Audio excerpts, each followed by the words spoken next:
जय जय नारायण मित्रों, आज मैं आपको जन्माष्टमी स्पेशल कथा भगवान श्री कृष्ण के भक्तों की कथा सुनाने जा रहा हूँ। ध्यान से सुनना। आप देख रहे हैं नारायण भक्ति ज्ञान यूट्यूब चैनल।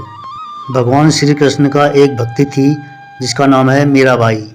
मीराबाई का विवाह 1516 ईस्वी में चित्तौड़ के राजकुमार भोजराज के साथ हुआ था। वह अपने ससुराल में भी श्री कृष्ण की भक्ति करती रही, जिससे उनके ससुराल वाले नाराज रहते थे। लेकिन उनके पति भोजराज मीराबाई से बहुत प्यार करते थे और उनके ईश्वरीय प्रेम का सम्मान करते थे। 1521 ईस्वी में भोजराज की मृत्यु हो गई, जिससे मीराबाई को बहुत कष्ट हुआ। उसके बाद उसके ससुराल वाले उसे और भी ज़्यादा कष्ट देने लगे। मीराबाई को सती होने के लिए कहा गया, लेकिन उन्होंने मना कर दिया। मीराबाई को मारने के लिए कई षड्यंत्र रचे गए, लेकिन वह हर बार बच गई। मीराबाई की कथा हमें भक्ति और भगवान के प्रति समर्पण की भावना सिखाती है। मित्रों, कौन कहता है इस कलयुग में भगवान नहीं होता? मीराबाई इसी कलयुग में भक्ति थी। अब मैं आपको दूसरा भक्ति की कथा सुनाने जा रहा हूँ, जो इसी कलयुग की है भी, जिसका नाम है भक्ति सूरदास। मित्रों, भक्ति सूरदास जी की कथा बहुत प्रेरणादायक है। उनका जन्म 1678 ईस्वी के आसपास मथुरा आगरा मार्ग पर स्थित रुनकता नामक गांव में हुआ था। कुछ लोगों का मानना है कि उनका जन्म सिही नामक ग्राम में सारस्वत परिवार में हुआ था। सूरदास जी के गुरु श्री वल्लभाचार्य थे और वे भगवान कृष्ण के वैष्णव भक्त थे। सूरदास जी को उनके द्वारा लिखी गई कविताओं और गीतों के लिए जाना जाता है, जो भगवान कृष्ण की प्रशंसा में हैं। उनकी सबसे प्रसिद्ध रचना सुर सागर है, जिसमें 1.25 लाख पद संग्रहित थे।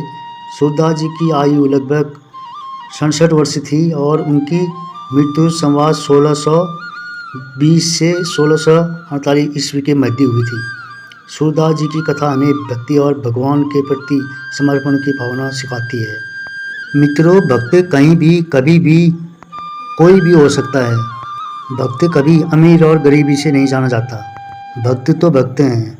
मित्रों, भगवान का एक और भक्ति की कथा सुनाता हूँ, मगर ये भक्ति द्वापर युग का है।